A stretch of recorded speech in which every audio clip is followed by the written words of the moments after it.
Eu tinha prometido para vocês, mas fiquei pensando durante a sexta-feira e falei, não, eu vou aproveitar um pouquinho mais de tempo, deixar vocês de descanso uma semana, e daí na próxima aula eu tenho condições de explorar um pouquinho mais o conteúdo. Vocês podem ver que dos slides que eu tinha colocado na semana passada, eu implementei para essa semana, já começando a falar. Aí começando é começo mesmo, que é um assunto que vocês não vão terminar comigo. A gente vai dar uma pincelada nesse semestre e vocês vão ter mais para frente, que é assunto do instrumentos financeiros. Eu coloquei aqui até só o CPC 48, que fala do instrumentos financeiros, mas ele usa como base outros CPCs, né? Principalmente o CPC 03, que fala de demonstração de fluxo de caixa. A gente já chega nesse assunto. Então, deixa eu compartilhar aqui com vocês. Esse primeiro assunto é tranquilo, você já tem uma base sobre ele. A gente já trabalhou um pouquinho sobre esse assunto, mas a gente vai fazer algumas diferenciaçõezinhas e tratar um pouquinho da importância tributária desse assunto, que é falar da contabilização pelo regime de competência. A gente viu lá no semestre passado regime de competência e regime de caixa, né? E falar um pouquinho de provisão e da utilização errada do termo provisão, tá? Então, contabilização pelo regime de competência vem de onde? Qual o princípio contábil que fala disso?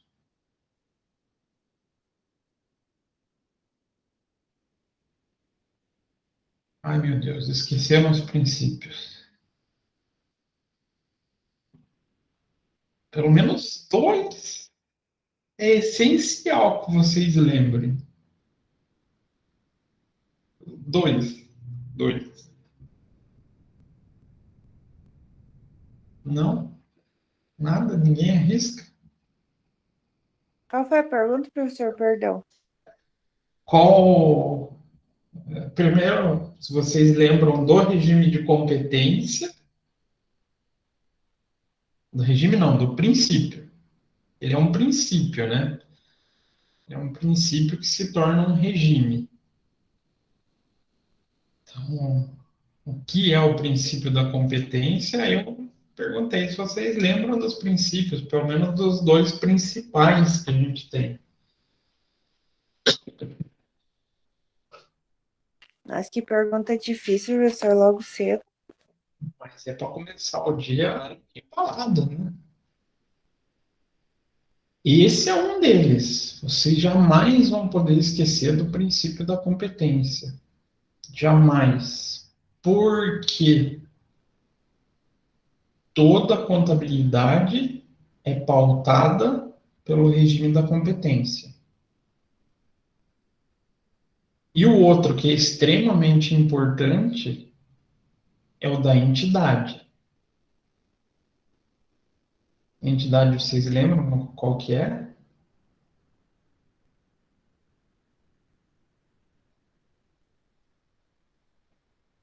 Não tem nada, ligação nenhuma com o centro espírita.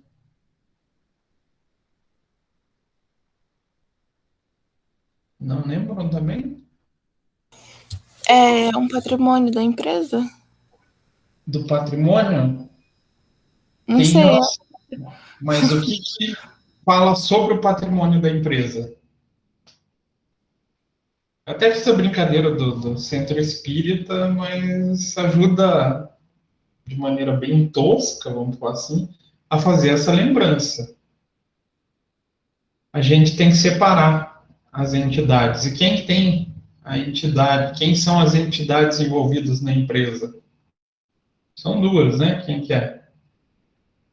A própria empresa em si e o sócio, ou os sócios, né? O patrimônio deles podem ser misturados? Não.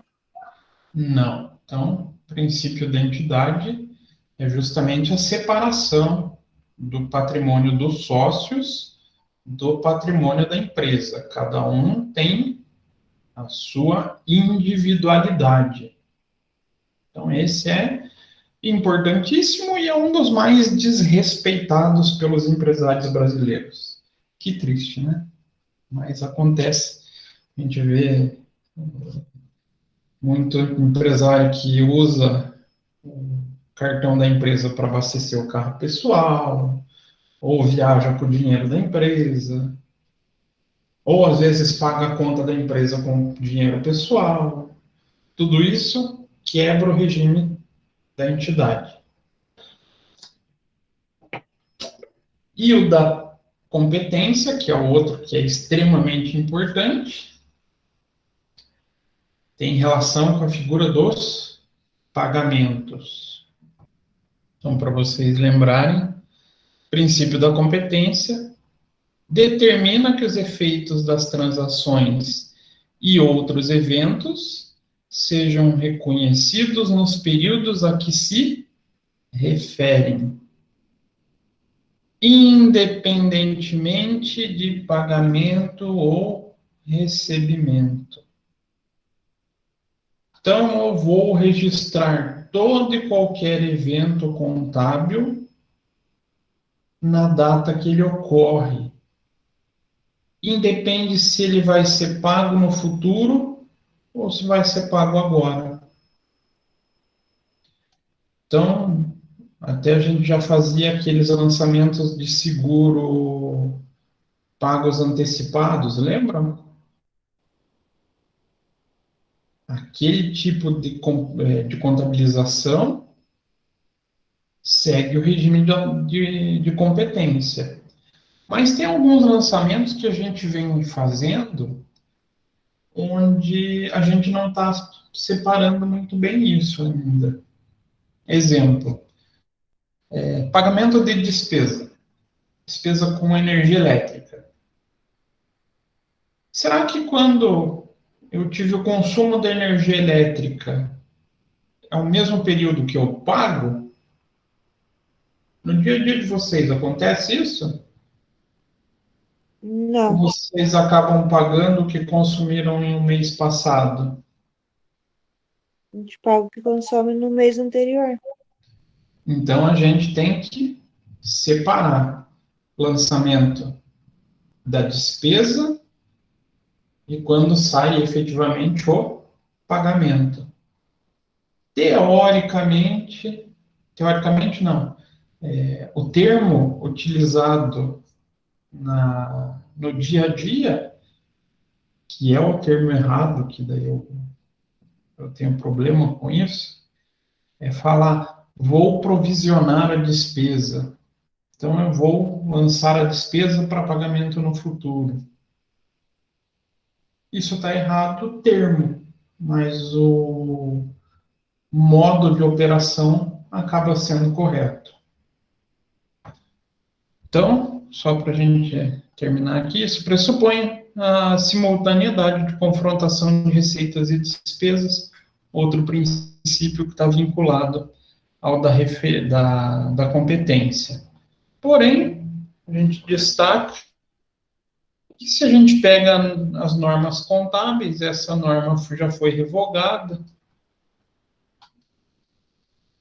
Teoricamente, a gente não tem o princípio da competência. Ele não está mais escrito bonitinho na norma. Mas a gente deixa de seguir ele? Não. Por dois fatores. Primeiro, todos os princípios contábeis estão implícitos hoje, eles estão de maneira espalhada no texto do CPC 00, que é a estrutura conceitual. Bacana. mas lá não está bem claro sobre os princípios. Então, por que eu vou seguir o princípio da competência? Aí vem outra força. Aí a gente tem essa dita lei. Então, o artigo 177 da Lei 6.404 estabelece que a escrituração da companhia será mantida em registros permanentes, contabilização permanente, né? Em obediência aos preceitos da legislação comercial, tem que seguir toda a legislação comercial, hoje está basicamente pautada no Código Civil, desta lei e aos princípios de contabilidade geralmente aceitos. Tá, mas não tem mais os princípios. Então, eu sigo o CPC 00, que é a normatização contábil, devendo observar os métodos e critérios contábeis uniformes no tempo e registrar, aí aqui vem a parte bacana, e registrar as mutações patrimoniais segundo o regime de competência. Então, a própria Lei 6.404 fala sobre a contabilização pelo regime de competência. Tá, professor. O senhor está falando aí da Lei 6.404, mas o que é ela? O que é a Lei 6.404?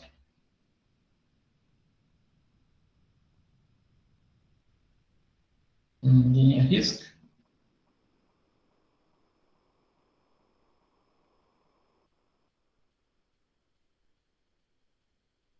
Guardem esse número, tá? Ele é um número muito importante para a contabilidade, 6.404, porque é a lei das sociedades anônimas. Vamos abrir aqui ela.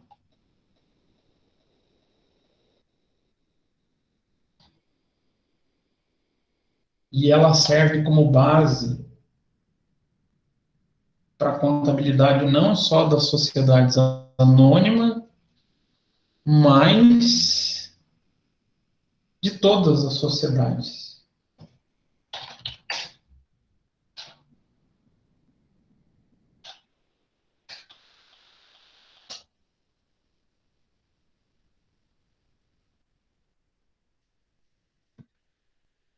Então, dispõe das sociedades anônimas. Então, aqui tem toda a regulamentação sobre sociedades anônimas, tanto de capital aberto quanto capital fechado.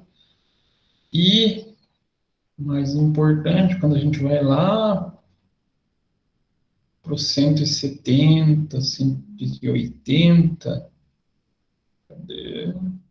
Estou chegando, falta pouco.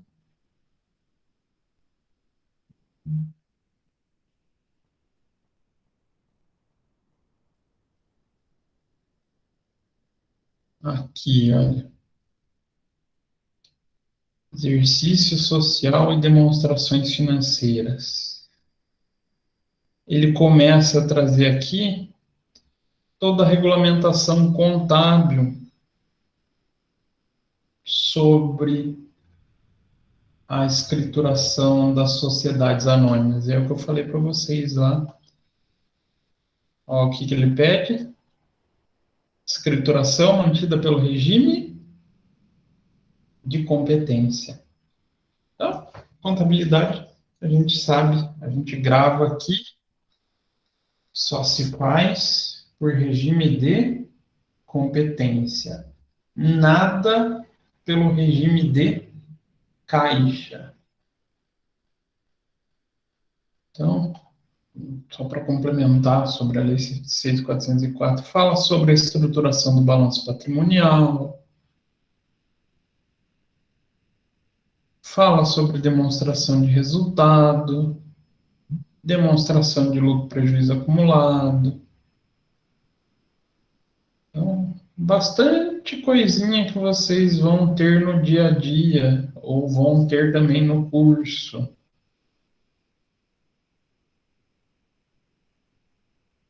Então, essa é a lei mais importante que a gente tem dentro da área contábil, tá? Contábil. Não, não necessariamente tributária. E essa lei aqui foi a que foi alterada pela 11.638, que teve as alterações que trouxe para dentro da contabilidade as normas internacionais. Essa lei aqui faz também com que vocês tenham um possível livro que seja material de... Material não, tal, chamado livro de cabeceira. Alguém já indicou tal do FIPECAF para vocês?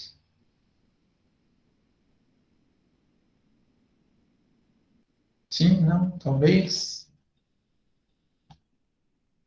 Acho que o senhor já falou pra Não. gente. Será que eu já lembro. falei? Oi? Será que eu já falei? Acho que já. Esse nome não é estranho. Já ouvi o senhor falar assim. É que a FIPECAF, na verdade, é um nome que foi popularizado por livro. Porque. Não é aqui que eu queria entrar, é na biblioteca. Ah, legal. Deixa eu entrar na minha biblioteca, então.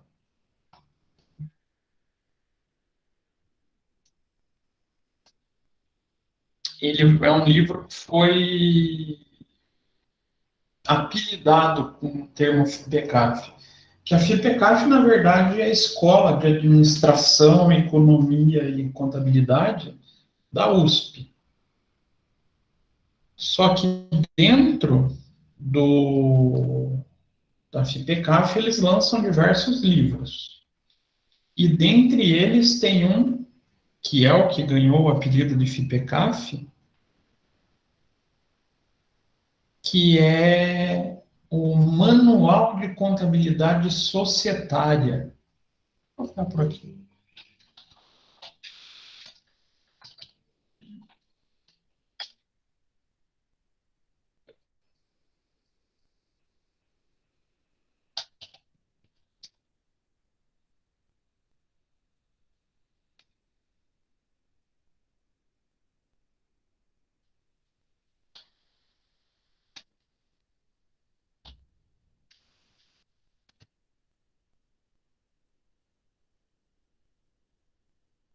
Está aqui a criança.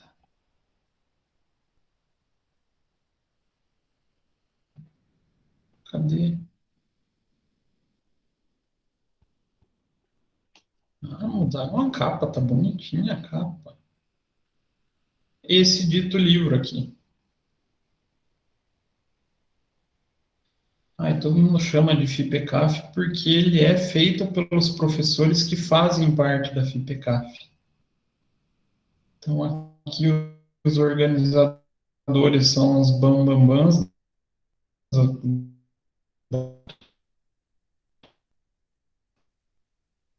E ele, basicamente, é todo um estudo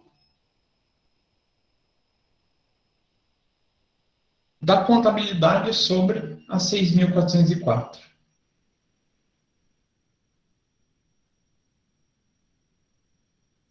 Então, se vocês querem procurar um livro pensando um livro que seja o meu livro de cabeceira, aquele que eu vou, não que eu vou ler por inteiro, né, porque ele é bem longo. Ontem, como eu estava em casa, eu mostrei para os alunos, ele dá mais ou menos essa grossura aqui, deve ter umas 1.500 páginas.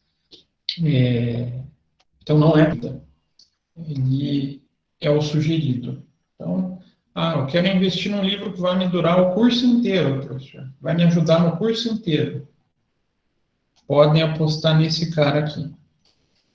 Manual de Contabilidade Societária. Deixa eu ver se tem, aqui tem o sumário dele.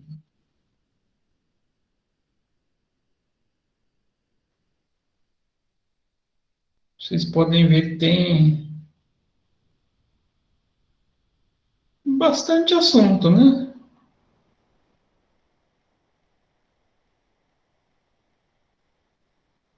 Fala desde as noções básicas até, por exemplo, ativo biológico, que é uma coisa que pega muita gente de surpresa.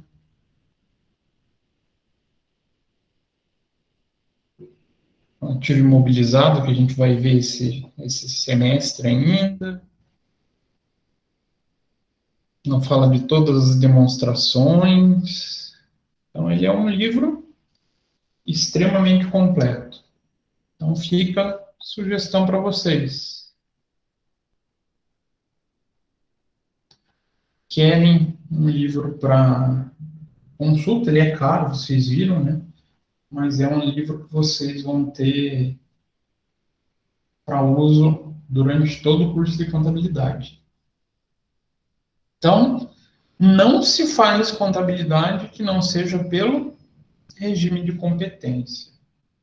Aí surge um pequeno problema, né? Só para concluir, né? A gente, como contador, sempre registra receita e despesa pelo regime de competência.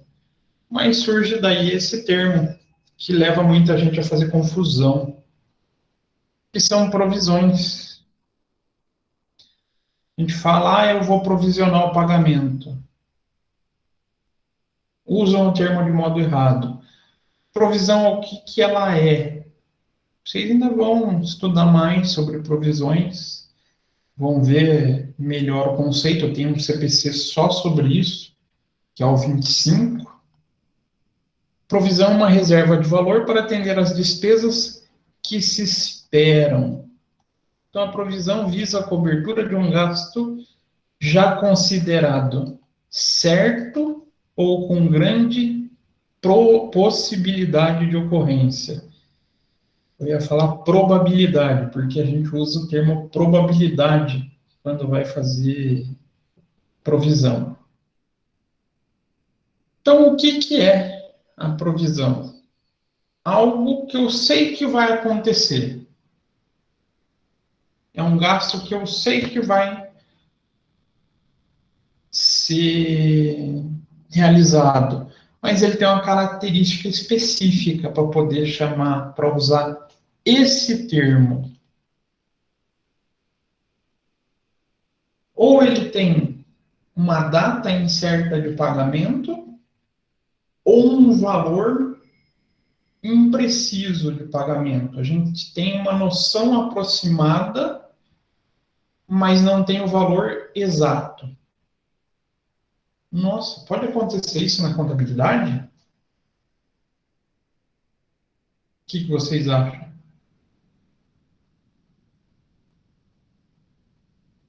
Sim, Pode?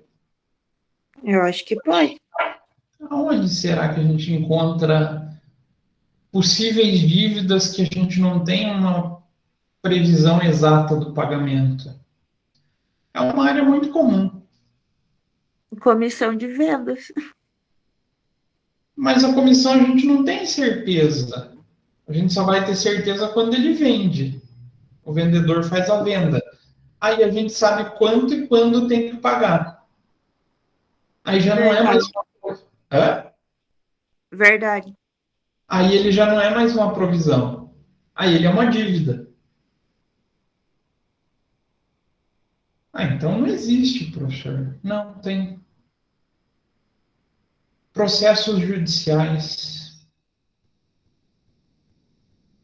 Processo judicial, muitas vezes a gente sabe que vai perder. Só que a gente não sabe exatamente quanto que vai ser o desembolso. Ou, agora Nossa, ainda, professor. E eu tô vendo isso toda semana, né? Mas não lembrei disso. ainda mais na justiça brasileira, a gente não sabe nem quando vai pagar. Então a gente costuma ver muito isso dentro dos processos judiciais. Aí são provisões. Eu sei que eu vou ter que pagar, mas eu não sei exatamente o valor Eu tenho um valor aproximado e eu não sei exatamente quanto eu vou pagar, quando eu vou pagar, mas eu sei que em algum dia eu vou pagar. Então, a provisão tem a característica de valor incerto e data incerta. Então, vocês vão encontrar muita continha na contabilidade que tem o nome provisão, mas que não é exatamente uma provisão. Ah, tem um exemplo que seja bem palpável, professor? Se vocês pegarem 90% das contabilidades, vocês vão encontrar provisão para 13º e provisão para férias. Não é provisão. É um valor a ser pago. Por quê? A gente sabe o valor de quanto vai pagar de 13º? É calculado mensalmente. Sabe a data de pagamento? Sabe. Então, perde a característica de provisão. Então, a gente vai tomar cuidado com esse termo provisão. Então, também... Professor, Oi? mas essa questão por exemplo, do processo, é colocado, tipo, no balanço, em algum lugar, essa conta? Ou não é só quando sair? Aí que a gente entra no CPC 25.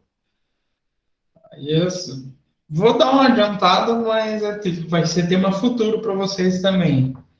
A gente usa uma série de 3 critérios para analisar o processo. Então, a gente pode classificar um processo de 3 modos. O processo pode ser chamado de remoto. Chance remota do acontecimento. Se a chance é remota, a possibilidade de ocorrência é que não aconteça, né? Não faço nada. Nada na contabilidade. Eu esqueço aquele processo. A chance é possível. Tem a chance de acontecer, mas ainda não é aquela chance quase 100%. Possível, eu não registro em balanço. Não reconheço na contabilidade, mas eu faço menção na nota explicativa. Então, eu não reconheço, mas eu divulgo. É o que eles chamam, é o que o CPC fala em divulgação. Aí põe em nota explicativa. E o último é o provável. Se algo ou o processo é considerado provável, é porque a chance de acontecimento dele é quase 100% de garantia. Aí eu vou tanto contabilizar, então vai aparecer no balanço, quanto vou divulgar na nota explicativa. Então existe essa metodologia de análise. A quem ajuda a fazer essa análise são os advogados, né?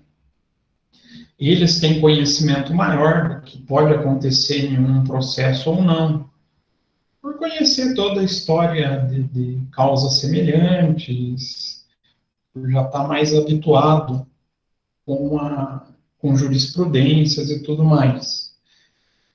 Mas a gente chama de provisão reconhecida, que é aquela que vai estar no balanço contabilizado, somente a provável. Mas isso vocês ainda vão ver de volta. Mas tem até um macetinho para fazer isso. Só lembrar da palavra propor. O pro de provável é o que vai reconhecer e divulgar. O po, eu só vou divulgar. E o R de remoto, eu não faço nada. Mas isso tem mais assunto para ser debatido dentro do CPC 25. Parece simples, né? Mas não é tão simplesinho tratar processo judicial na contabilidade. Então, por exemplo, também é um fundo de proteção a riscos sobre perdas que se esperam ou que já ocorreram e reduziram o valor do ativo, mas que sendo reversíveis com probabilidade de redução. Nossa, então mesmo que eu já tenha pago, por exemplo, um processo judicial, pode existir reversão?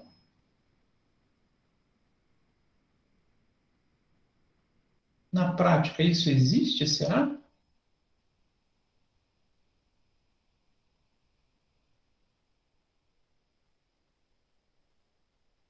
Vocês já ouviram o pessoal falando, eu perdi, mas eu vou recorrer da decisão.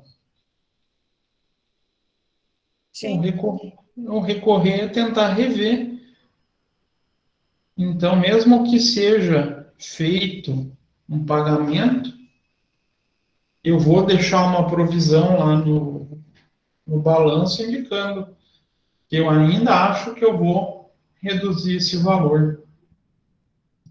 Aí a contabilização vai ter dois lados, né? Uma do depósito judicial, sempre quando eu recorro, o dinheiro não vai direto para a pessoa, vai para o depósito judicial, e a outra da provisão para esse processo. Então, o artigo 13 da Lei 9249 determina que o efeito na apuração do lucro real e da base da contribuição social sobre o lucro líquido são vedadas a partir dessas deduções, independente do artigo 47 da Lei 4.506. Então, quais são essas deduções? Qualquer provisão, exceto as constituídas para pagamento de férias e 13º salário. Olha como até a norma, lembrando, aqui é a legislação tributária. Lá em 95 não existiam os CPCs. Até na legislação tributária o termo provisão ainda é empregado de modo errado para pagamento de férias e 13º salário. Por isso que existe essa confusão. Aqui trata o artigo 43 da Lei 8981, com as alterações da 9065, e as provisões técnicas de companhia de seguro e de capitalização, bem como entidade de previdência privada, cuja constituição é exigida por legislação específica da SUSEP, é da SUSEP só, né? A previdência privada também é regida pela SUSEP. Então, aqui o que ele fala? Para fins de imposto de renda, eu aceito na contabilidade, como base para achar o lucro, provisão de férias e 13º. Todas as outras eu sou obrigado a desconsiderar.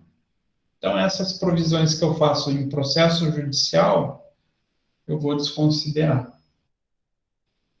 Registro na contabilidade, mas não tem efeito tributário. Então, provisões como essas de depósito judicial são indedutíveis. Por isso que eu friso, não usem o termo provisão para pagamentos que sejam já constituídos, para evitar problemas com o fisco. Então, professor, o que eu faço? Não vou chamar de provisão para férias? Não. Chama férias a pagar. 13º a pagar. Que você já tem valor e data para pagamento. Chama provisão somente o valor dessas possíveis processos judiciais, do que trata efetivamente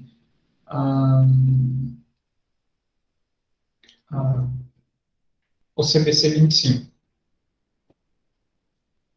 Então, aqui tem uma especificidade de perda de estoque para editor de livros, mas isso é muito raro para a nossa área.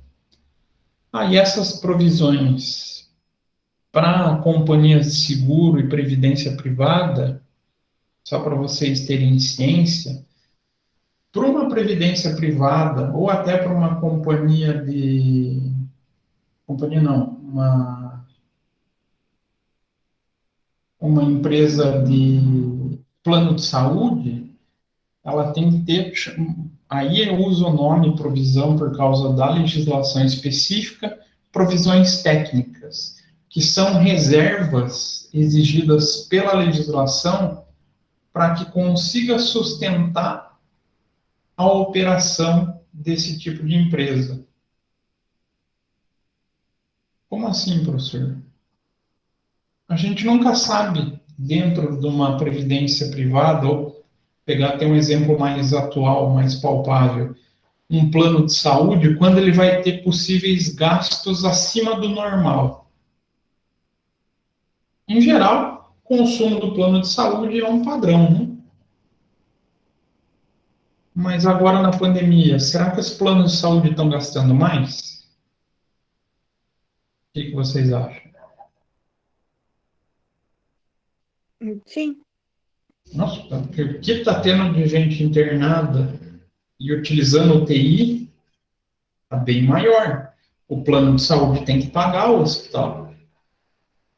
Então, para evitar que essas entidades quebrem e deixem o segurado no prejuízo, ou sem a garantia do serviço, as entidades cobram que eles tenham essa reserva técnica, um dinheiro guardado para conseguir cobrir essas eventualidades. Então, o fisco, quando tem essas provisões, ele não aceita como dedutível e consideram ser incertas, gastos que podem vir não acontecer, né? Então, a gente vai tratar da nossa contabilização por competência sem utilizar o termo provisão. Porque a gente só vai utilizar provisão quando a gente tiver essa parte de processo judicial, que não vai ser na nossa disciplina, vai ser mais para frente. Mas então, a gente vai atender somente os regimes de competência sem utilizar esse termo provisão, para poder diferenciar. Quando vocês chegarem dentro de contabilidade tributária, poder falar, não, essas despesas são passíveis de dedução ou não são passíveis de dedução. Então, aqui uma das grandes dificuldades do contador da área tributária é fazer essa diferenciação, e a gente vai tentar já facilitar para a vida de vocês essa diferenciação. Então, a contabilidade, a gente vai fazer pelo regime de competência, e a gente vai começar a fazer isso agora. Então, eu falei para vocês, o termo provisionar, ele é utilizado de maneira errada. Então, provisionar fornecedores, provisionar juros, provisionar PIS e COFINS, tudo isso são termos errados e que levam a essa confusão. Contadores mais antigos têm essa dificuldade.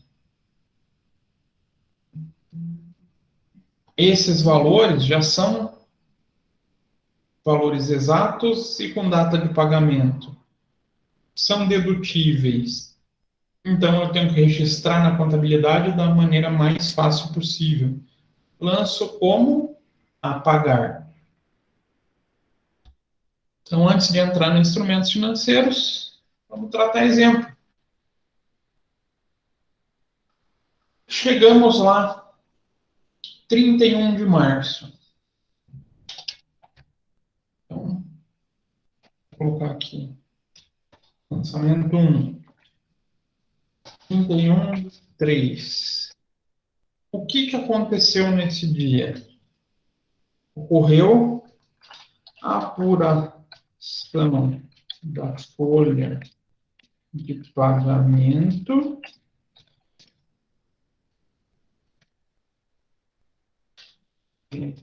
de março no valor de R$ 10.000, com previsão de pagamento em 07/04.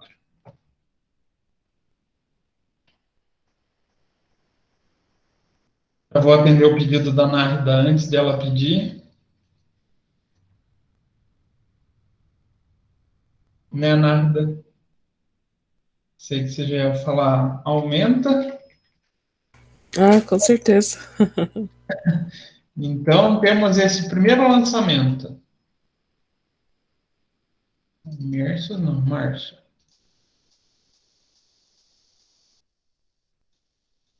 É o que acontece no dia a dia? Mas ainda tá pequeno, professor. Já.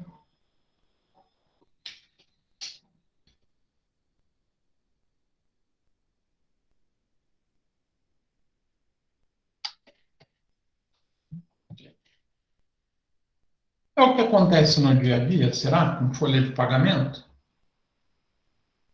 Apuração da folha de pagamento de março, no valor de 10.000, com provisão, ou com previsão, né? Não provisão. Previsão de pagamento 7/04. As empresas funcionam desse jeto? Até quando elas podem pagar o salário? Tem uma data legal para isso?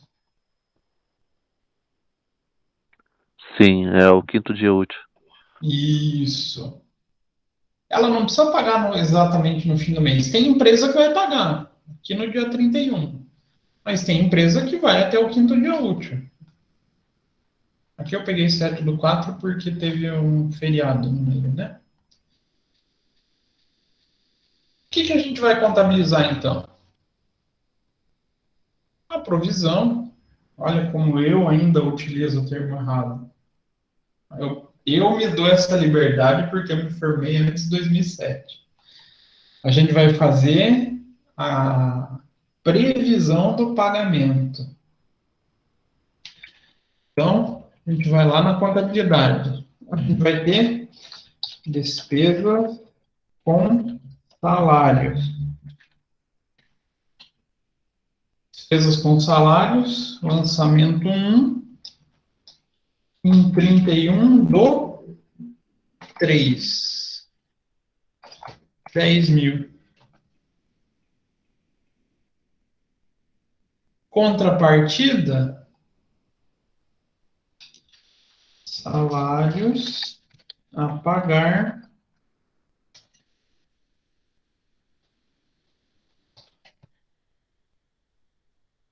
então, lançamento 1, 31/03. Então, indiferente de eu ter pago ou não, eu já reconheço que a despesa existiu no mês 3.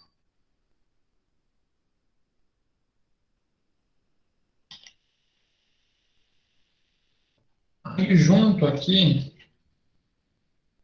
lançamento do ponto 1, que vai ser reflexo, 31/03.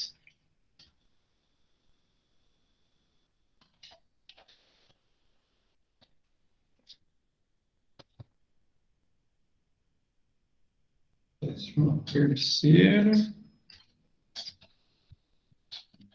Vou só o 13º.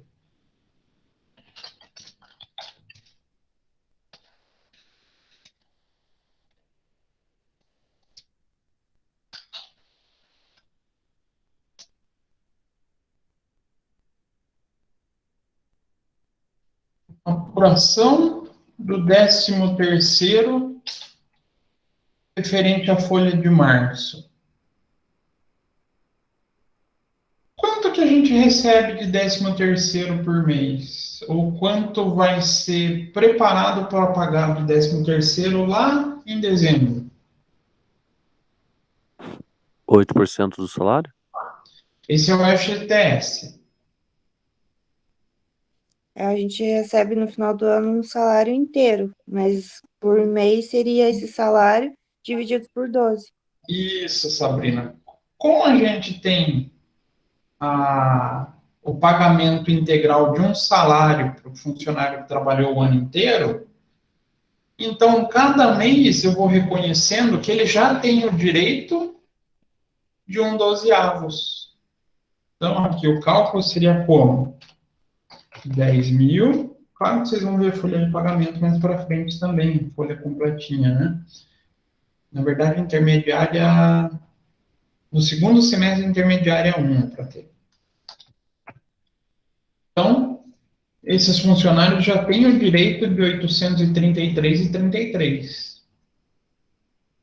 Não tem? Já é direito adquirido deles. Então, nesse mesmo período, eu vou ter o quê?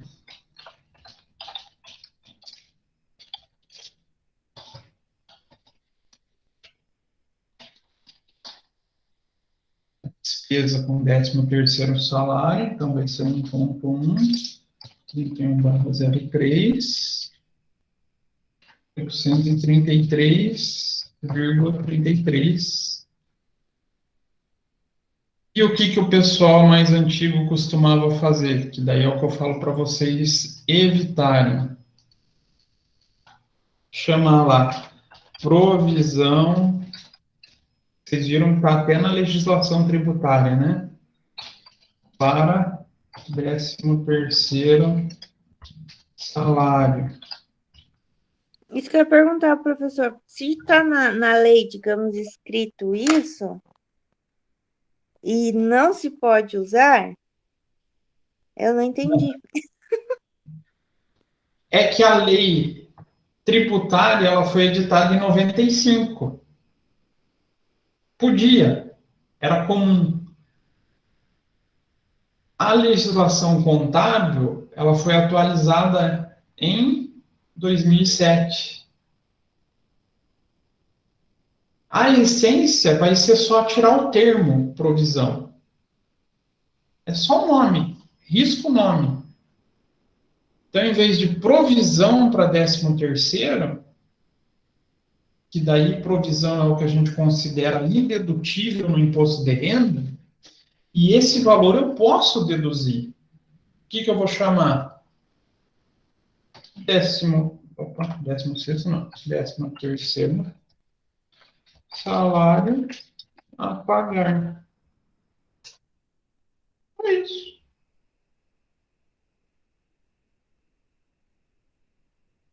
Respeitei o termo provisão, o conceito de provisão para facilitar a vida na hora da apuração de tributo e fiz a contabilização pela competência, não foi?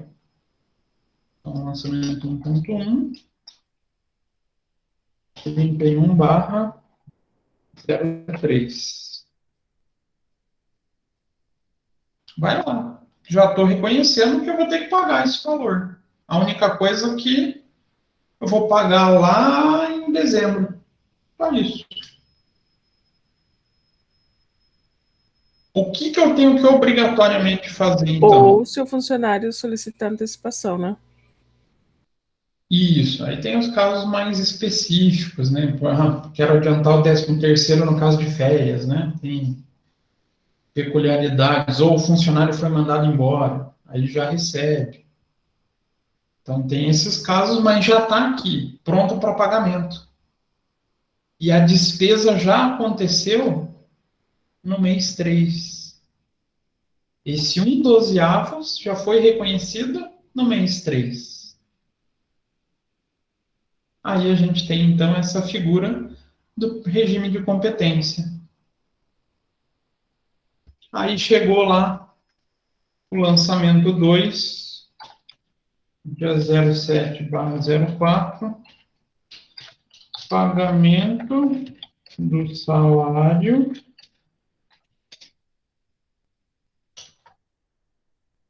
do mês de março. Então, dia 7, a gente fez o pagamento. Então, vamos marcar as cores aqui para ficar mais fácil de vocês lembrarem depois com esse material. Então, lançamento 1, provisão só do salário.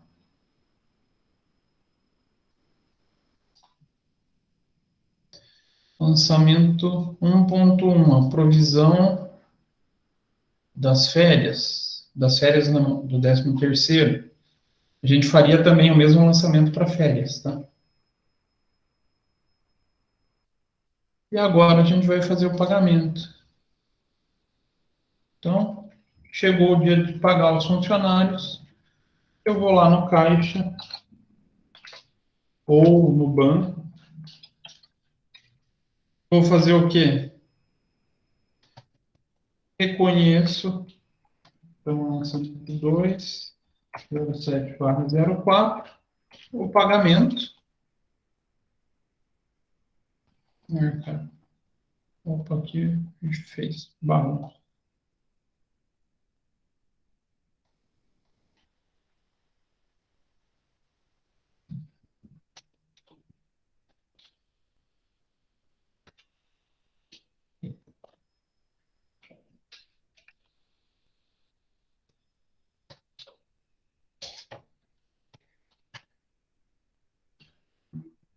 Vou colocar 2 aqui, senão... Ih, acabou de ver. Muda lá em cima, lá. Hã? Muda ali em cima e coloca como data. Coloca como data. Coloca como um número normal. Ah, já sei. 2, 04, porque senão ele vai entender que é texto. Então, faço a saída do dinheiro para o funcionário, vou lá na despesa com salário e faço... É na despesa? Que eu reconheço que é a minha dívida? Eu imagino que sim, porque ali primeiro você faz o reconhecimento, né? A No, despesa no- já foi lá no dia 31. Aí eu Aí, tenho aqui salários uma a dívida. pagar. Isso. Vou na minha dívida. Cuidado. A despesa já aconteceu lá atrás. Agora eu só reconheço a quitação da dívida. Então, 2, 07/04. Paguei os 10 mil.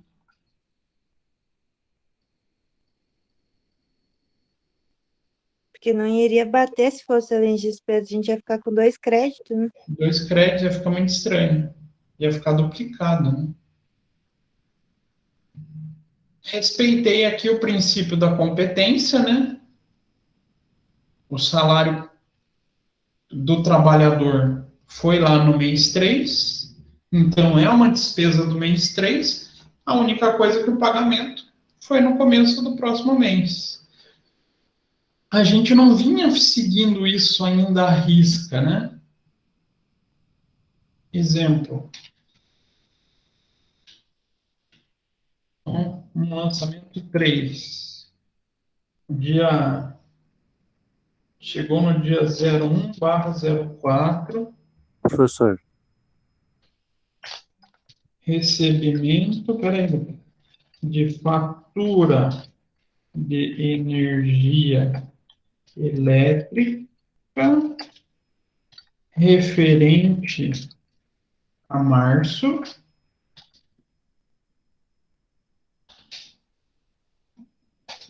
no valor de R$ 500 e previsão de pagamento ou vencimento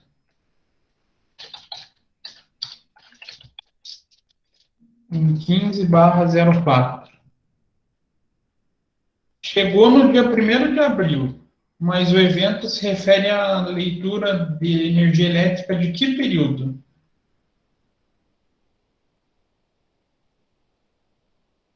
de abril é referente a março.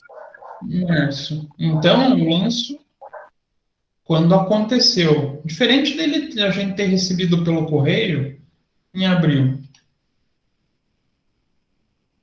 Ah, e como é que a gente vai saber disso? A gente vai pegar lá na fatura, no dia a dia mesmo, né? A gente pega na fatura o período de referência. Acho que até.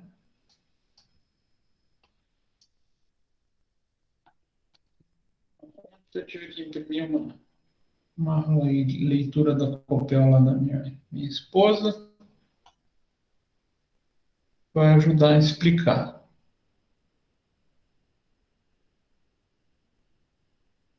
Aqui, ó. Mês de referência. A gente vai contabilizar por aqui. O vencimento é só uma data de pagamento. No caso lá de casa, o mês de referência é o mesmo mês de cobrança.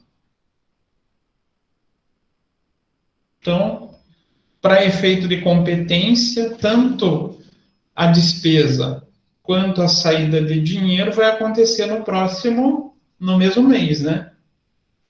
Mas vai ter fatura que vai estar aqui, março de 2021, vencimento, abril. Aí a gente separa de modo a competência ser em março e o vencimento em abril. Que foi o exemplo que eu chutei ali, né?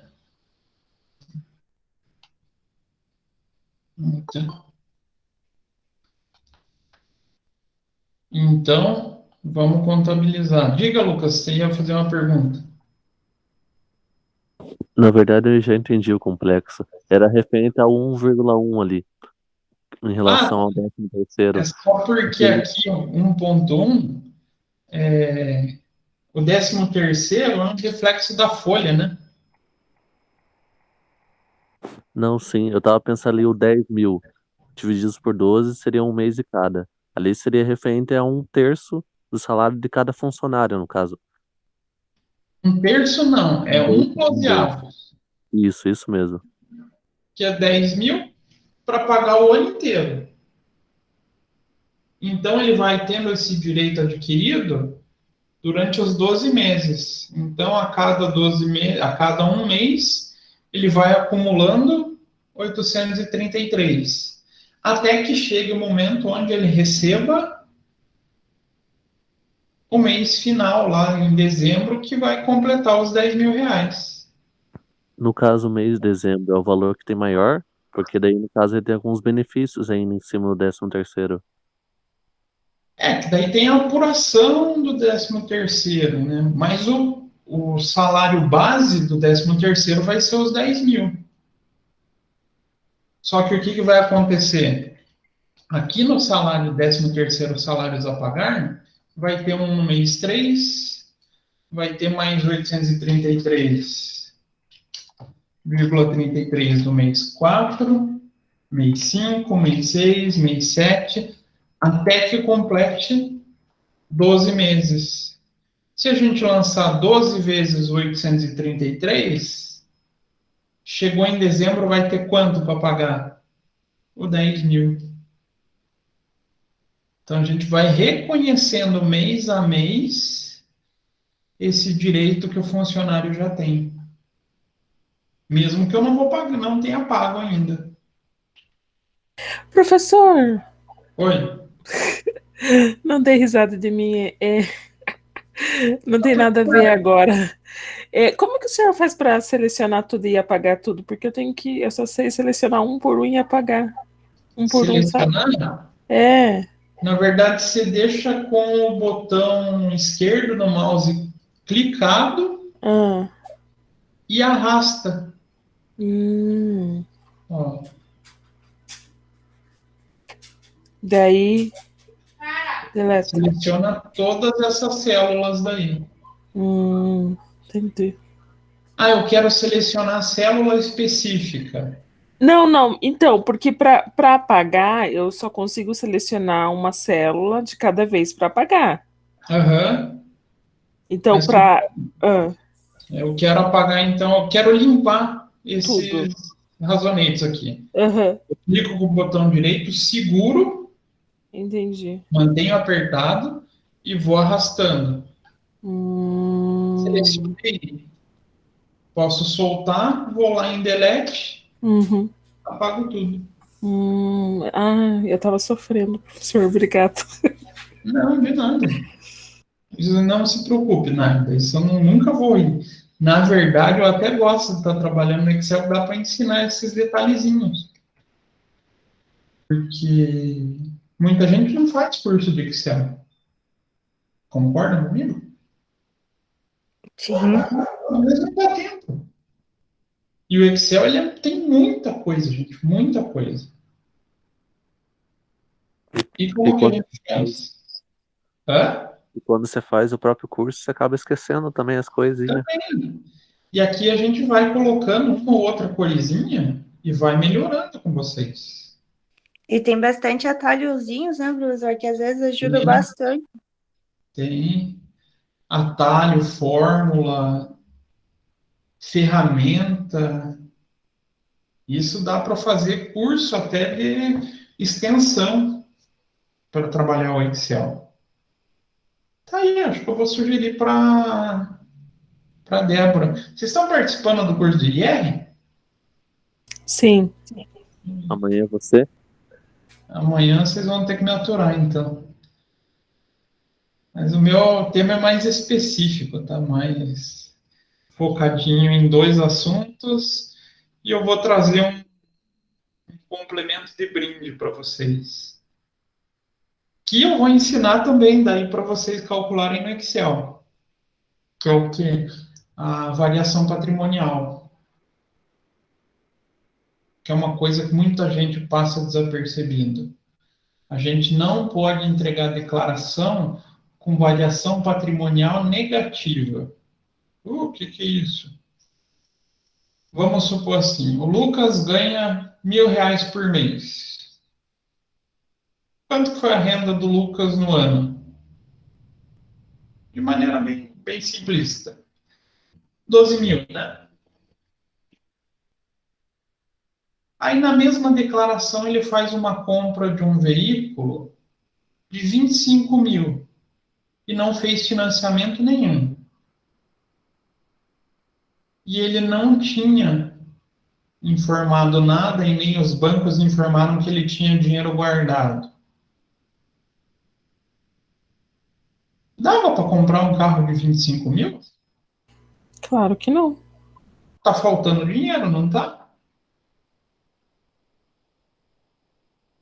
Sim, Isso é um indício para a Receita Federal de omissão de receita. Então, variação patrimonial negativa, que é esse tipo de caso, é uma possível fonte de malha fina.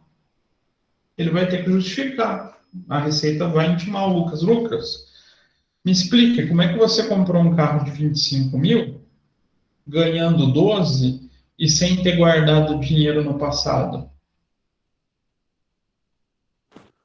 É difícil a vida de um traficante, então. Cada vez mais eles vêm fechando o cerco para a pessoa cometer fraude, né? Cada vez mais. E eu vou passar uma fórmula para Se vocês esperte, fazerem Lucas. esse cálculo depois. Não se preocupem. Professor, exemplo, o meu em si é quase isso o salário. E eu realmente fiz uma compra alta de um bem. Como que eu vou Aham. deduzir isso? Teve financiamento? Teve recurso de alguém? Foi um bem adquirido. Não Mas teve financiamento. você pagou à vista? Isso mesmo. Ixi, Lucas. Ixi, já Lucas tá começou. aprontando. É, Complicou então. se você não tinha comprovação de dinheiro guardado, Pode acontecer, não é sempre que ela pega, mas a gente tem que tomar esse cuidado. Pode dar um jeito de se explicar. Vai ter que... Agora abre o assunto aí, Lucas. Hein, professor? Ah, O imposto do meu esposo lá ainda está em processamento, professor. Acho que já era para ter processado, né? Será que não cair na malha de novo?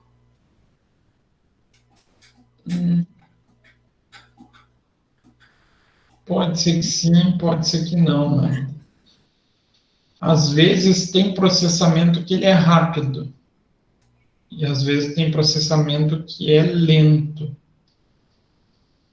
E tem casos que ele fica em processamento quando tem diferença de períodos anteriores, onde, por exemplo, ele tinha um imposto de renda a receber, a recuperar, que ainda está para ser devolvido, e um pagamento, por exemplo, esse ano. Ele deixa em processamento e vai notificar para a pessoa fazer compensação. Então tem que ver. Então acho que é isso. Porque o do ano passado ainda está em processamento. Uhum. E aí eu ouvi duas observações ali que eles estavam pendentes para declaração em fila de restituição. Uhum. Aí eu fui lá e corrigi ele, agora ele voltou para a fila de 2018 e 2017. Será que pode ser isso? Pode ter acontecido. E as filas de restituição de períodos anteriores, ela é mais lenta mesmo. Ixi. Ela, como que é as restituições de malha, elas são mais, vamos falar assim, demoradas para cair em conta.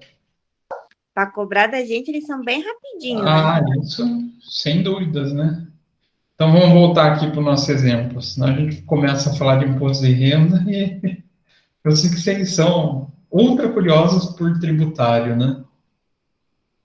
Então recebemos a fatura lá do mês de março. Igual eu mostrei para vocês que vem o mês de referência.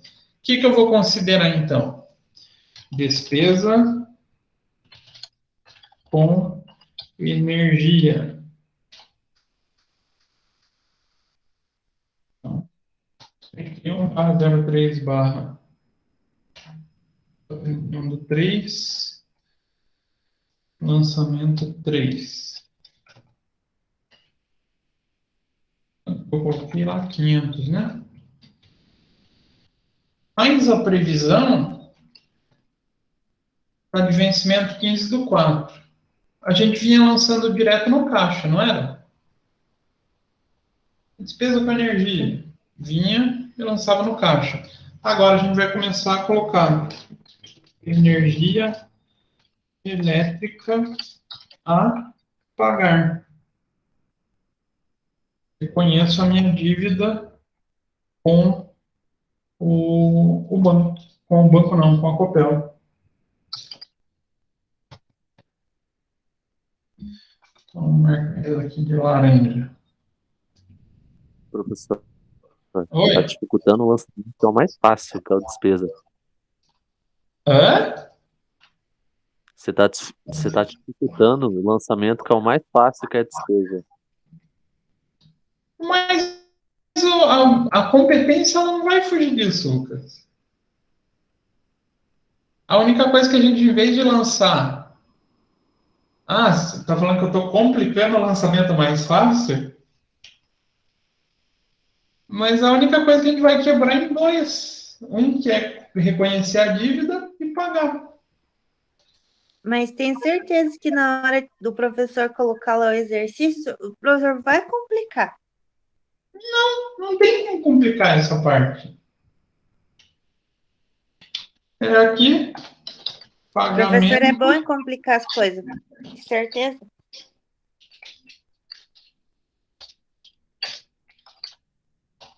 Então, lá no dia 15/4, pagamento de energia elétrica de março. Então, eu venho aqui, lançamento 4, 15/04, lançamento de R$ 500. Eu vou colocar um azul e vou lá no caixa e sai 500. Sangue de Jesus tem poder, não tô entendendo nada, professor. Eu tenho que fazer uma conta de despesa com energia. Aí ali eu vou colocar, eu vou abrir uma outra conta para informar, tipo, digamos, a do ano inteiro, e ali eu vou dando baixa que nem fosse igual fosse o seguro? Não vai pegar o ano inteiro, porque a energia como que é cobrada? Salvo o salário que vai ser acumulado, 13º, né? Que vai acumulando mês a mês,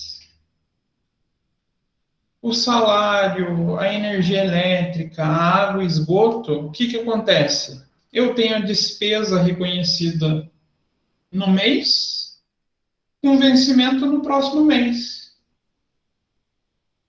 Então é igual aqui. Lá no mês 3 eu reconheci a dívida, e já no vencimento, em 15/04, eu pago. É que antes a gente estava fazendo o anual, né? Digamos, no final do ano. Esse a gente está fazendo por mês. Isso? Isso. Porque a competência ele é mês a mês. Mas supondo, isso pode acontecer no ano, será que vai acontecer de fechar 31/12 com energia elétrica a pagar?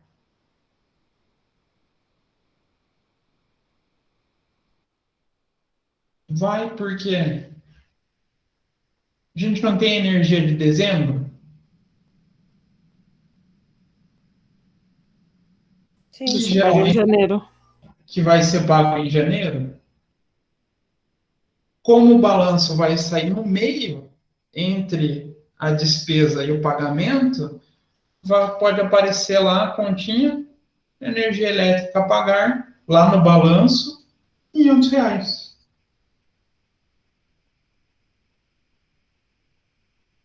Que a gente vem fazendo os lançamentos só por ordem, né?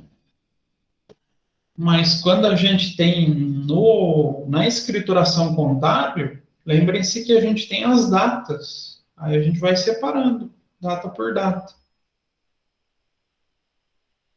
E como é que eu cobraria isso em exercício? Como é que eu cobro? Eu vou colocando, recebimento de fatura de energia elétrica, referente a tal período. Bacana, vocês vão reconhecer despesa com energia, energia a pagar. Aí vai ter um outro fato contábil, vai ter um outro lançamento lá, pagamento de energia elétrica referente ao mês passado, ao mês anterior. Aí é um indicativo para vocês virem aqui e fazerem essa baixa. Então, daí, no lançamento, nos exercícios, vai estar separado. Igual estaria nos documentos. Então, aquela fatura que eu mostrei. Peraí, deixa eu abrir aqui, não.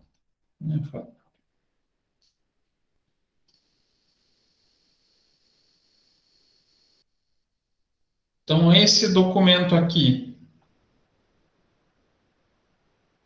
vai ser referente, vai ser o documento hábil para fazer o quê?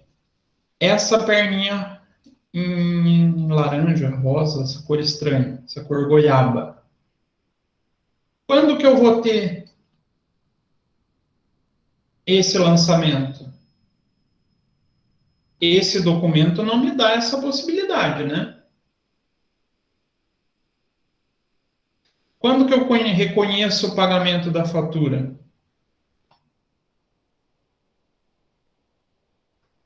Não é quando eu vou lá no banco, faço o pagamento, ou vou na lotérica, faço o pagamento, eu não vou ter um comprovante de pagamento?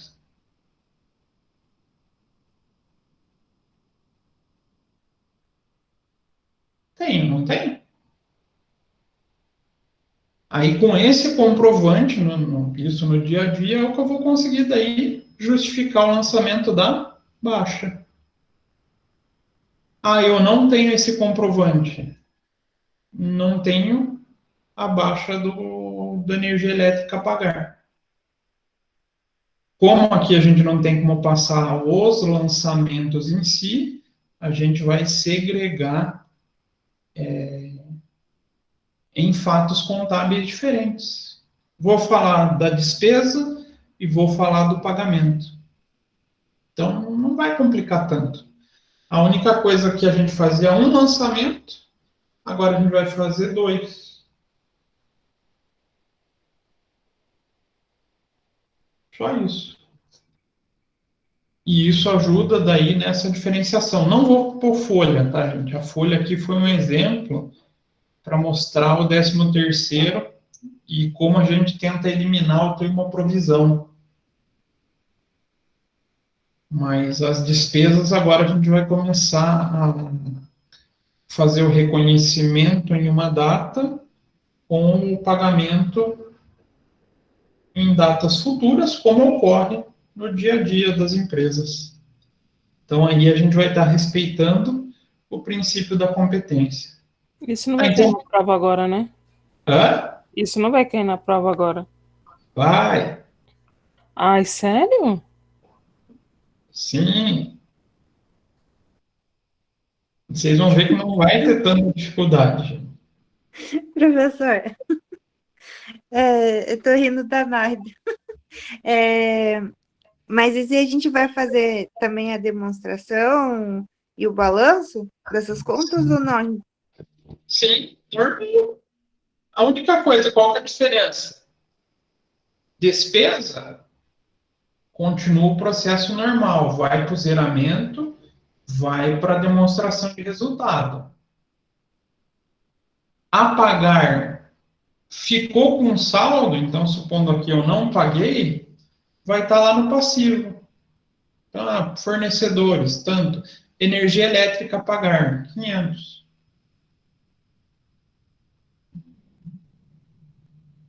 Claro que a gente vai ter um exercício, eu vou mandar para vocês. E semana que vem é a última aula antes da prova, certo? Sim. Prova, não vai ser uma prova, né? É um trabalho. A correção vai servir como revisão. Então, vai ser uma correção e revisão. Contando, claro que eu não vou extrapolar nesse assunto, vou colocar uma ou outra despesa. E a única coisa é que vocês vão, em vez de ter lá, como é que vinha no meu exercício? Pagamento de água e esgoto. R$ 200. Assim que vinha, né?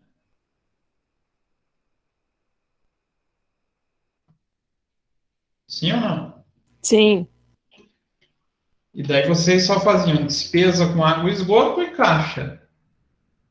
Esse lançamento vai começar a vir dessa maneira. Despesa com água e esgoto no valor de R$ 200 com pagamento no próximo mês.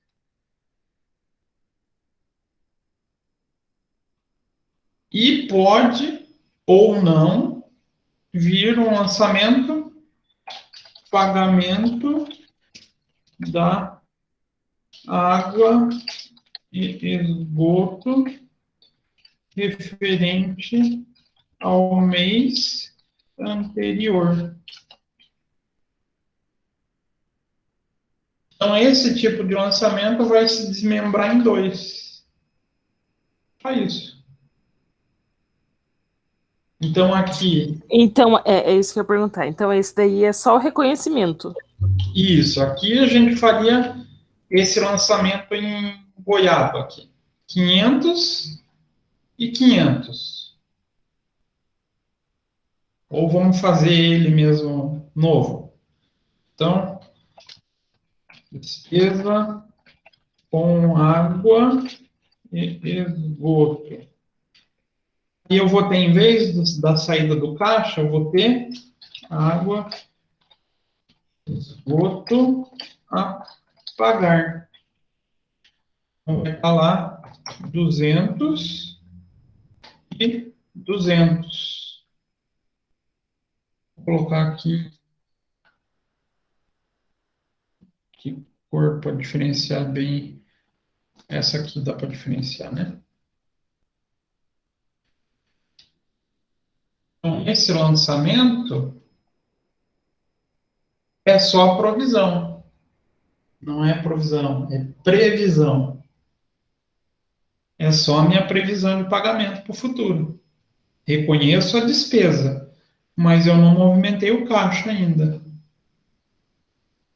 Então, se no exercício só tivesse esse, sem o de baixo, pronto, está feito. Que pode ser que a empresa não pague, né? Pode acontecer de ficar assim. Pode. De repente a empresa não tem dinheiro, não vai pagar, vai deixar atrasar a conta. Acontece.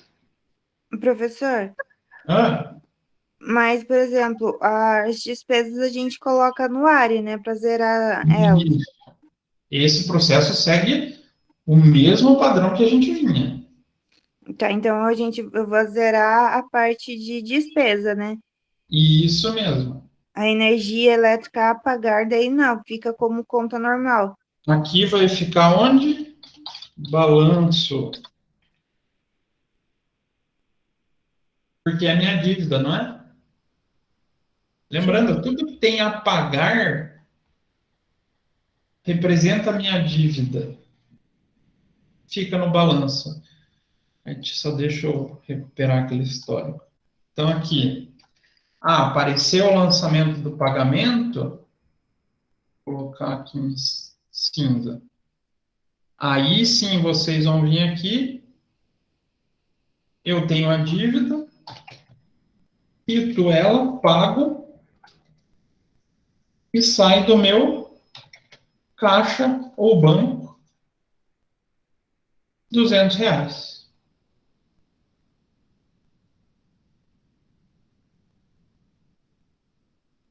Assim que funciona. Então, nos Mas exercícios. mesmo quando ele tá zerado ali, por exemplo, que eu paguei, né? Aí aqui é água, esgoto a pagar. Por exemplo, ele zerou a continha, né? Porque a gente pagou. Pô, não deve nada. Então daí não precisa ir pro balanço. Não, porque não tem saldo, né? Sim, entendi. Eu posso colocar? Posso. Nada impede. A única coisa vai ter uma conta lá. Água, esgoto a pagar, valor zero. Então, posso colocar ou não, fica a critério. Isso não fica a critério que nos sistemas, quando a gente vai emitir balanço, ele tem um flagzinho que a gente seleciona, imprimir saldos zerados. Se eu flegar ele, vai aparecer essa linha no balanço com saldo zero.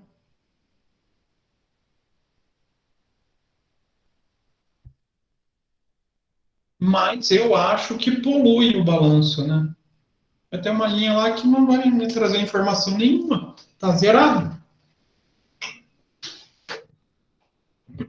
Mas nos exercícios, basicamente a diferenciação é essa, o que a gente vinha fazendo de uma maneira só. Agora a gente vai reconhecer um valor para pagamento e um possível pagamento no futuro. Reconheço a minha despesa, reconheço o pagamento. Você já tinha um lançamento até parecido com isso? Você já até fazia alguma coisa parecida, só que a gente utilizava outro nome, só outra maneira de se expressar. Não é despesas e seguros? Não, quando a gente falava compra de mercadoria a prazo, não era parecido com isso? Eu reconhecia a entrada do estoque, só que em vez de sair do caixa, o que que eu reconhecia? Fornecedores a pagar. A única coisa aqui é que eu estou reconhecendo um outro tipo de dívida a pagar. Parece algo assustador, mas na hora que vocês forem fazer o exercício, vocês vão ver que não tem nada demais. Vai se tornar algo tranquilo. Dúvidas, perguntas, questões?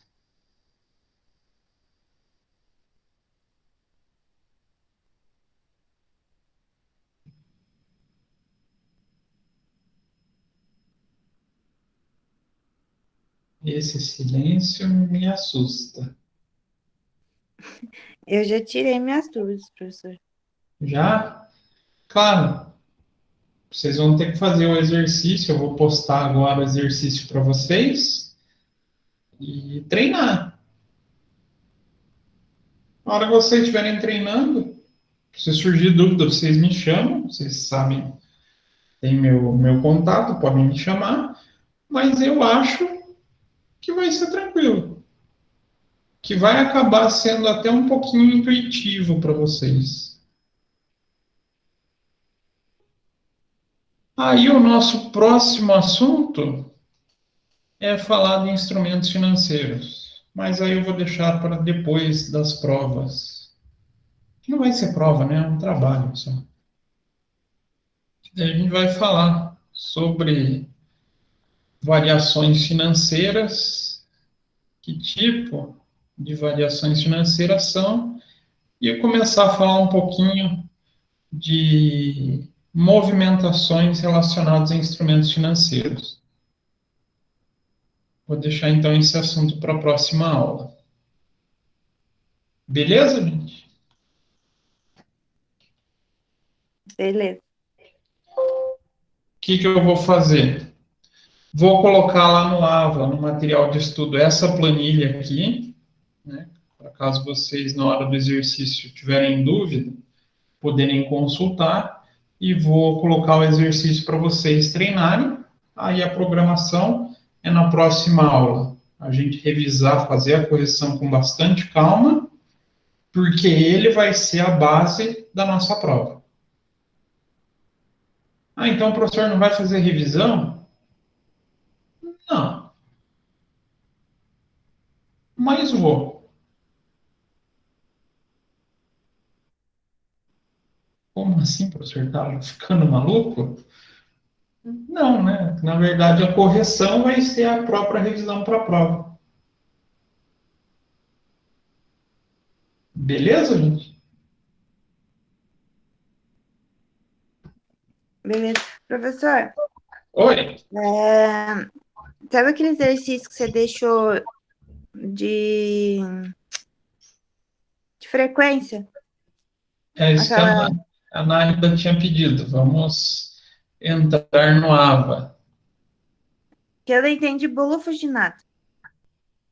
Duas.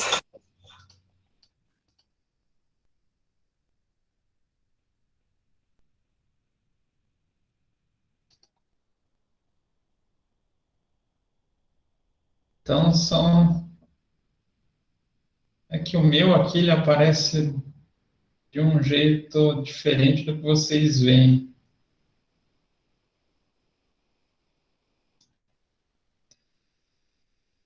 Então, vamos lá.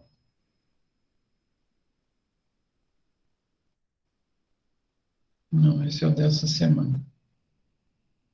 Da semana passada.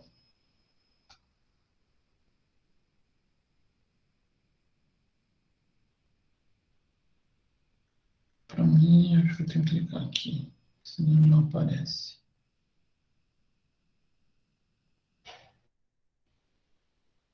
Uma sociedade com fins lucrativos, no exercício de suas atividades, efetuou a escrituração pelo regime de caixa, apurando um prejuízo de 10 mil.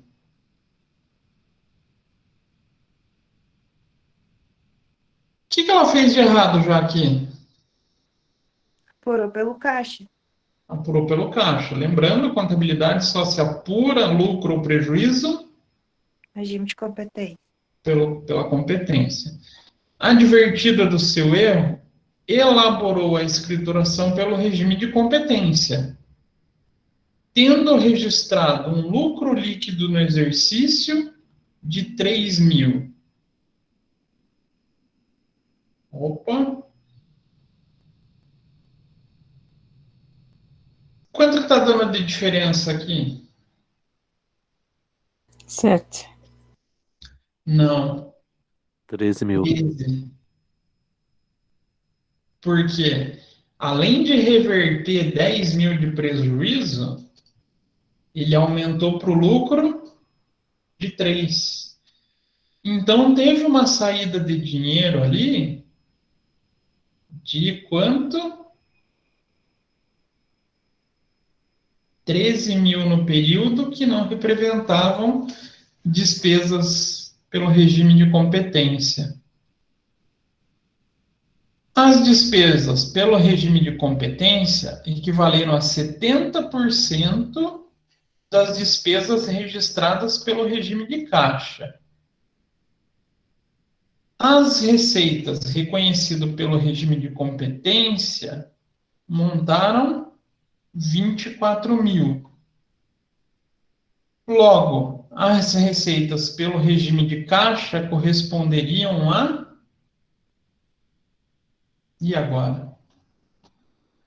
Vou pegar essa mesma planilha. Vou abrir uma nova abinha aqui. O que eu vou ter que considerar? Como que eu poderia resolver de maneira simplificada? Preciso montar uma demonstração de resultado completa? Não. Quando a gente está em concurso, a gente também tem a preocupação com o tempo, não tem? Não dá para ficar perdendo muito tempo. Então, eu faço a apuração da maneira mais simples possível.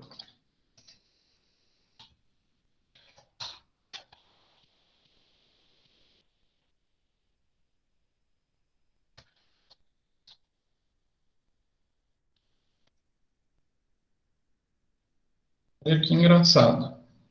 A gente sabe que a receita no regime de competência é 24 mil.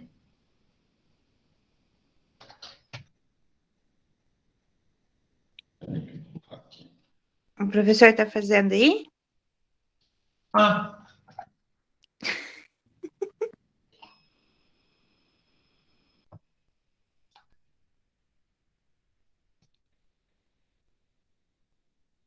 mais uma aquelas falhas onde a gente começa a explicar achando que está compartilhando a tela e não está compartilhando nada.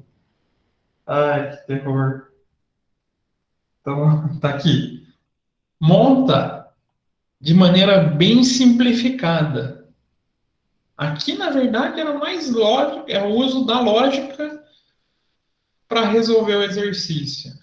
Então, Eu usei a intuição, mas ela não foi boa. não, mas a gente tem que sempre pautar por cálculo. Na contabilidade, a gente precisa calcular. Não precisa montar a demonstração completa, mas a lógica para achar o lucro é essa, né? Receita menos despesa igual lucro. 24 mil. Certo? A gente teve um lucro de 3 mil. Não foi isso? Vou voltar lá para o exercício. Vamos lá. Advertida pelo erro, reelaborou a escrituração do regime de competência, tendo registrado um lucro líquido de 3 mil.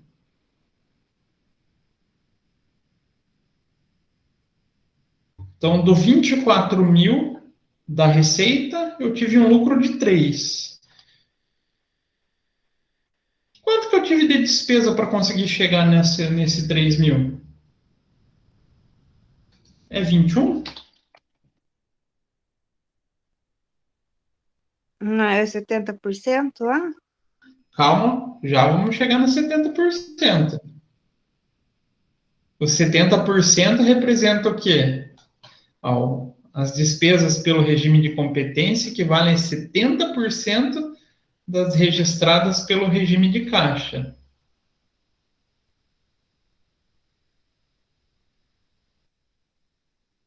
A gente precisa primeiro achar a despesa pelo regime de competência. Essas duas informações a gente tem no exercício, não tem? A receita e o lucro. Sim. Como, para achar o lucro, a gente faz o cálculo receita menos despesa? Quanto que eu preciso ter de despesa para ter o lucro de 3 mil? 24 mil menos quanto?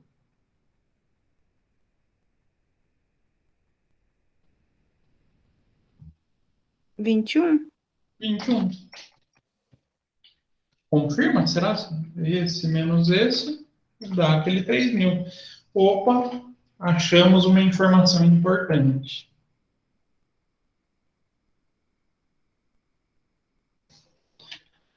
No regime de caixa, a gente só tem informação que a gente tem um prejuízo de 10 mil, não é?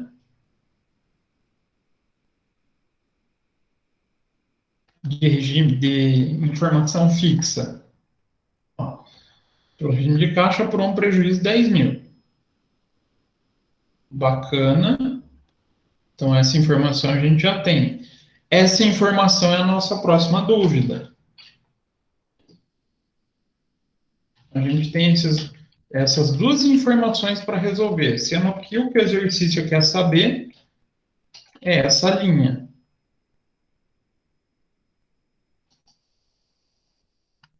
Mas a gente tem um indicativo para chegar nesse valor de despesa?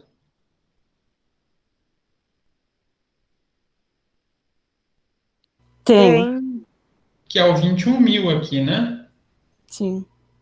21 mil representa quantos por cento da despesa do caixa? 70. 70. Então, o meu X, que é a despesa, representa 100. Faço uma regrinha de 3. Então, vai ser o quê?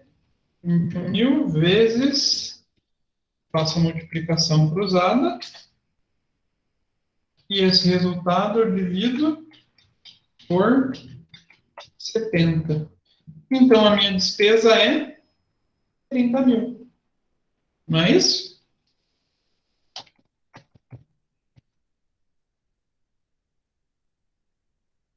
Agora, quanto que eu preciso ter de receita com uma despesa de 30 mil para ter um prejuízo de 10?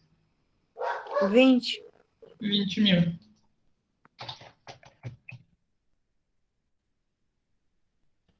Tem essa alternativa? Sim. Se eu marcar aqui, vou finalizar a tentativa. O meu pensamento foi diferente, mas eu cheguei no resultado também. Ele não vai dar. Virtude determinar.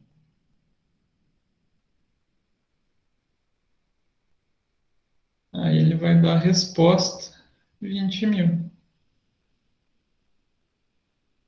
Então aqui basicamente é um jogo de lógica, utilizando caixa e competência. Eu achei difícil essa. E é o tipo de questão de concurso, tá? Não, essa não é de exame de suficiência. Não é padrão de exame cobrar isso. O exame de suficiência não foca tanto em lógica, tá? O exame de suficiência foca muito em norma, em regra. Concurso não. Concurso foca em norma, em regra, mas ele vem cobrando características complementares. Então, se eles querem saber, por exemplo, se vocês têm atenção concentrada, tem como montar uma questão para isso? Eu monto questão com texto longo. Às vezes, metade do texto, ou grande parte do texto não serve para nada, para nada. Mas eu forço vocês a terem uma leitura longa para poder resolver uma questão. Medição de atenção concentrada. Esse tipo de questão precisa saber um pouquinho da regra de regime de caixa e competência? Precisa, né? Mas o que ele está medindo aqui também? Raciocínio lógico.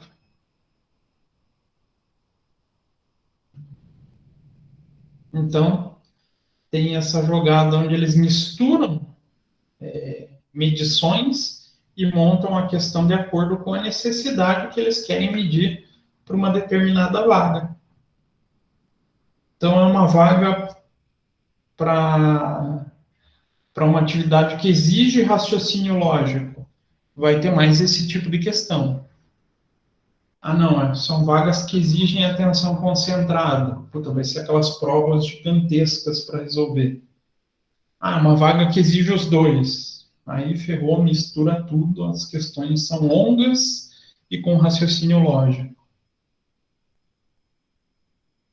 Então eu gosto de trazer esse tipo de questão para vocês já se prepararem para o que vai acontecer, né? Porque vocês vão se deparar para o futuro. Não sei se deu para entender, Narda, Sim. Sabrina. Sim, mas é difícil. Lógica é difícil. Eu me perdi. Se vocês pegarem prova exclusiva de raciocínio lógico, são as que mais consomem energia de candidato. Não é sim, porque se tiver um enunciado grande, eu já me perco. Eu tenho que ler umas 30 vezes e já perdi muito tempo. Aham. E daí de raciocínio é bem isso que você falou, a gente tem que ficar pensando e tentar entender a pergunta, você já perdeu um tempão ali. Porque a ideia aqui não é medir somente o conhecimento de competência e caixa. É medir a capacidade de vocês acharem caminhos. É uma pena que o Lucas saiu, ele falou que chegou na mesma resposta de outra maneira. Ele aplicou outro raciocínio lógico, às vezes pode ter sido até mais simples que o meu.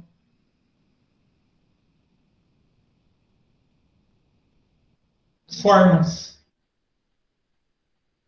Essa é a graça das provas de concurso.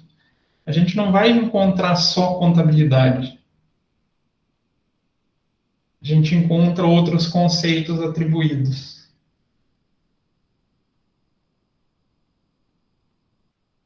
Acho que a Narda falou da outra também, né?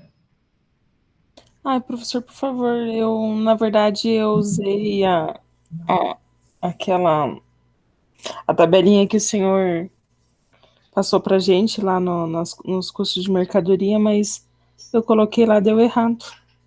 Então, vamos lá. Essa foi a da semana 10, foi da semana 9, né?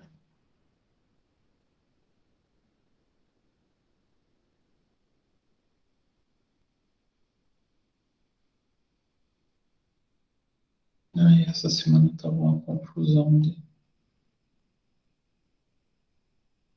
Ah, não, da 9 foi feriado. Então, foi, acho que essa.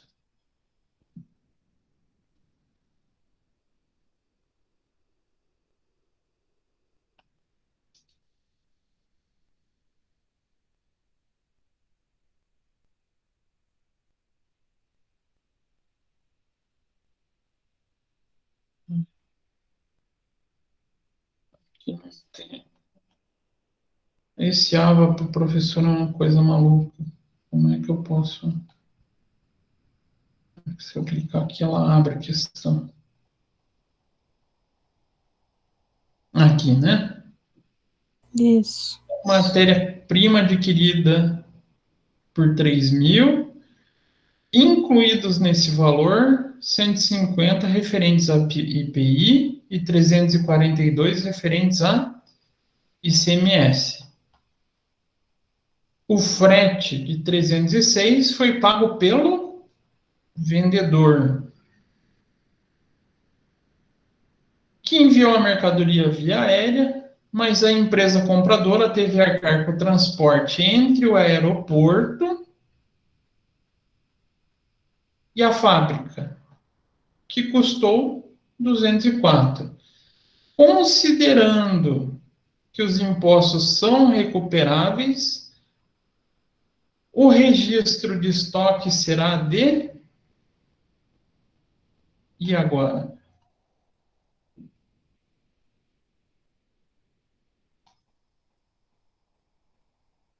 Vamos tentar lembrar aqui, é o preço pago menos impostos não recuperáveis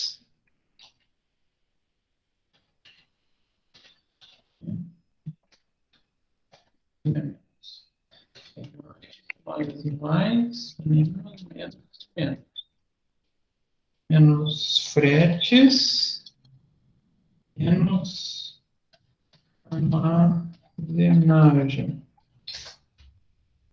e impostos não recuperáveis, impostos recuperáveis, né? Desculpa. Seguros e abatimentos, seguro não, descontos e abatimentos. Vai dar o valor do estoque. Agora me diga, Nárida, como é que você fez? Vamos ver como é que você fez para a gente ver onde teu raciocínio esbarrou. Qual o valor que você considerou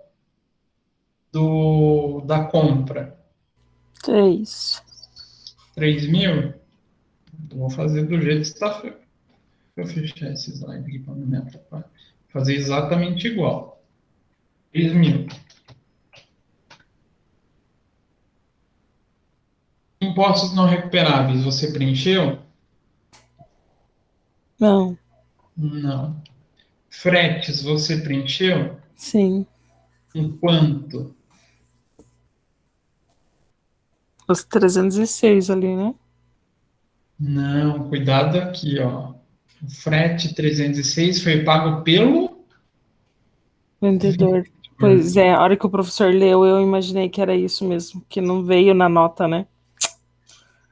Esse é aquele que o vendedor está pagando, mas a gente teve um transporte entre o aeroporto e a fábrica de 204.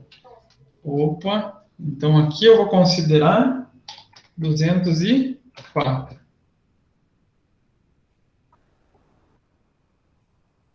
Então vamos colocar lado a lado aqui para a gente comparar. Então aqui você considerou 306, né? Uhum. Armazenagem não teve. Quanto você considerou de impostos recuperáveis? Os 340. Peraí.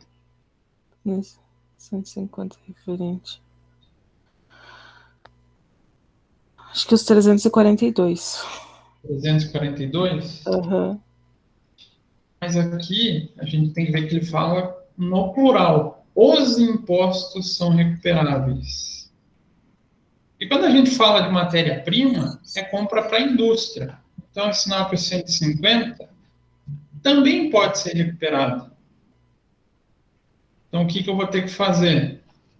Vai ser o 342 mais 150. E não teve desconto, não teve abatimento.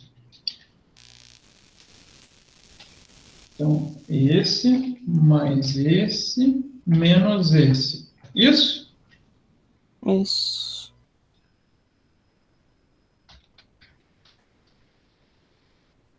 Olha como ele até foi bonzinho.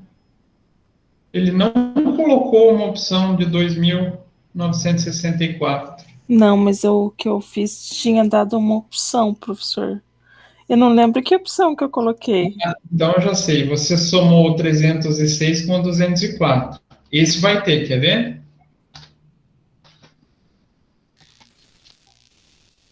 Ah, acho que é esse daí. Não, também não tem. Vai lá no meu, então, professor. Porque esse é do Lucas, né? Vai lá no meu. Então, ó, a resposta dá 2.712. Por quê? Desconta os dois impostos, mas a gente só desconta o frete que a gente paga. O do vendedor é despesa dele. É falta de atenção, professor.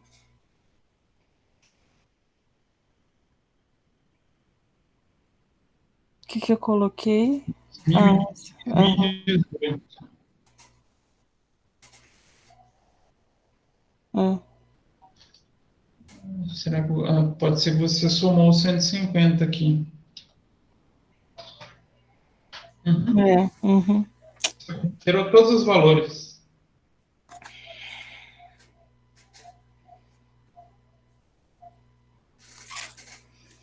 Você vê, é uma palavrinha, um detalhezinho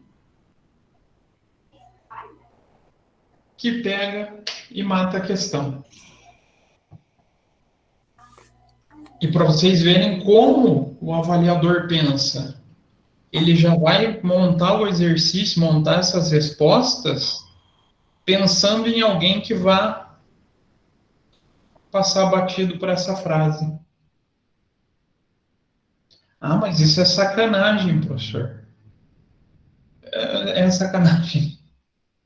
É uma maneira de pegar a concentração. Diz que aqui a leitura ainda está mais curtinha. Ele poderia deixar mais uns 2 parágrafos e deixar mais confuso ainda. Mas você vê, ó, 3 palavrinhas para confundir todo o exercício, não é? Senti uma nada. Você está frustrada pelo jeito. Ai, eu tô, porque, na Você, verdade, eu sim, li, eu li e fui colocando todos esses valores, mas quando o professor falou pago pelo vendedor, eu falei, putz, errei aí. o que, que eu aconselho a vocês a se preparar ou se acostumar até já para o exame de suficiência, que vai ser a prova teoricamente mais próxima do que um concurso.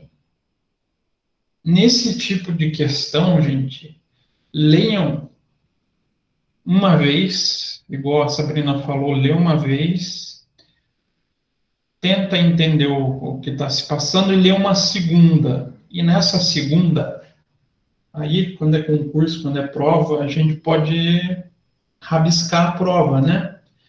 Grifem, marquem, destaquem todas as informações que são relevantes. Igual eu fiz, eu não estava lendo aqui e já falei, pago pelo vendedor.